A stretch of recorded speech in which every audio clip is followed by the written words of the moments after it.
Dimulai dari Mega yang menceritakan pengalamannya. Saat itu, Mega mendapat tugas berjaga bersama Dian. Mega diperbantukan di bagian administrasi, sementara Dian membantu perawat lain di bangsal 1. Kembali lagi di channel RD TV. Kali ini kita akan membahas seputar cerita horor yang diangkat dari kisah nyata yang akan kita bahas di segmen Cermin, cerita misteri dari kisah nyata. Sekitar pukul 10 malam, Mega sibuk sambil menghadap layar laptop di ruangannya. Saat Mega sedang mendata nama-nama pasien, tiba-tiba ada seorang perawat yang masuk ruangan dan meminta Mega untuk mengecek nama-nama pasien yang masuk tadi siang. Pasien korban kecelakaan, katanya. Perawat itu pun bercerita kalau kondisi pasien sangat parah. Beberapa tulangnya patah serta sekujur tubuhnya penuh luka bekas kecelakaan.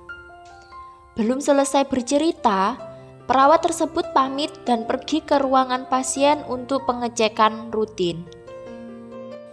Singkat cerita, belum sampai menyelesaikan pekerjaannya, Mega berinisiatif untuk mengistirahatkan matanya yang sudah terlalu lama melihat layar laptop. Kemudian Mega keluar ruangan mencari angin segar. Lalu ia pun melihat perawat yang tadi ia temui terlihat berjalan di koridor. Mega menghampiri perawat itu dan bertanya terkait pasien yang tadi ia ceritakan kepadanya. "Mbak, bagaimana kondisi pasien yang Mbak tangani barusan?" Perawat itu pun menjawab sambil kebingungan. "Hah? Pasien yang mana, Dek?" Ia pun malah tambah bingung setelah Mega menceritakan kembali kejadian sebelumnya. "Lah, Mbak malah baru mau ke sana, Dek. Ini Mbak juga lagi mau ambil peralatan di ruangan," katanya. Mega tambah bingung karena perawat yang ia temui sebelumnya mungkin memang bukan perawat yang berada di hadapannya saat ini. Karena penasaran, Mega meminta untuk ikut pergi bersama perawat itu. Mereka berjalan beriringan hingga sampai di ruangan yang mereka tuju. Belum juga mereka sempat membuka pintu, terlihat sosok perawat keluar dari ruangan tanpa membuka pintu. Ia menembus dinding dengan penampakan yang halus terkesan transparan. Namun sosok itu ternyata tidak terlihat oleh perawat itu. Yang tidak lain hanya Mega lah yang bisa melihatnya. Saking fokusnya melihat sosok itu, Mega melihatnya sambil tersenyum. Sontak saja Mega sambil melantunkan kalimat takbir. Pada kejadian lain, Mega pernah bertemu dengan sosok Korin, yaitu salah satu pasien di rumah sakit tempat mereka melaksanakan PKL.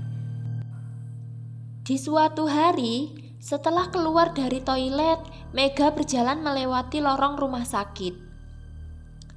Siang itu banyak sekali orang yang lalu lalang. Saking banyaknya orang, ruangan lorong begitu terasa penuh dan sesak.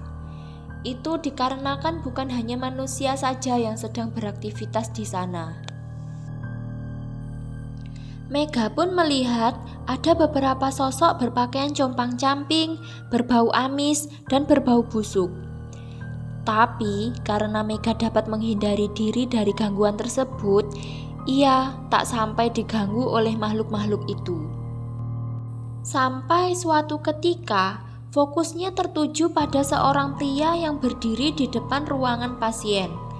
Karena Mega memiliki firasat kalau itu bukan manusia, maka Mega hanya berlalu tak peduli.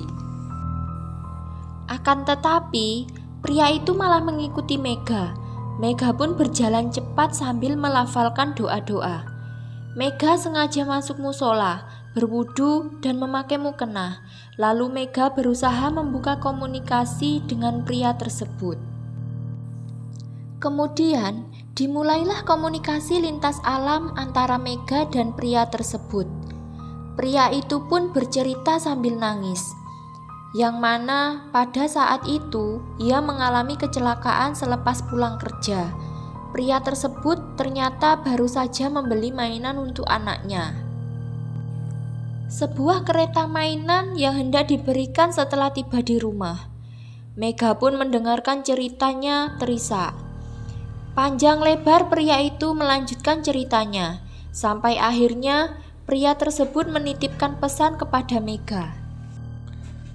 Mbak, kalau sampean berkenan dan mau, tolong berikan mainan kereta-keretaan itu ke anak saya ya Mbak.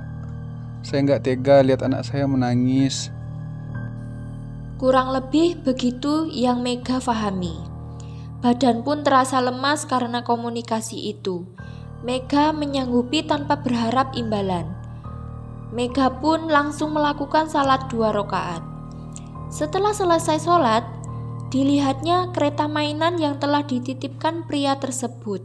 Mega merasa perlu menuntaskan amanat itu secepat yang ia bisa. Sampai di depan ruangan pasien, Mega melihat seorang perempuan dan anaknya yang sedang menangis. Beberapa perawat pun terlihat di sana sambil menenangkan mereka. Tak lama, pasien tersebut pun dipindahkan ke ruangan lain. Perempuan dan anak itu pun keluar. Langsung saja Mega menghampiri keduanya. "Maaf Bu, bisa bicara sebentar?" ucap Mega seketika perempuan itu baru saja keluar ruangan. Tak lama, Mega pun menceritakan apa yang dialaminya barusan. Perempuan itu pun menyimak semua cerita yang Mega sampaikan. Mereka duduk di kursi panjang dekat loket pembayaran. Orang-orang lalu lalang beraktivitas seperti biasa. Akhirnya, Mega memberikan mainan itu kepada perempuan itu. Betapa sedihnya perempuan itu. Perempuan itu pun menanyakan keberadaan sosok suaminya. Mega menyampaikan kalau pria itu sedang berdiri di ujung batas antara koridor dan ruang tempat mereka bernaung. Mega pun menyampaikan pesan terakhir pria tersebut untuk mengikhlaskan kepergiannya, dan ia pun berpesan untuk menitipkan Dito, nama samaran anaknya, untuk menjaga dia baik-baik.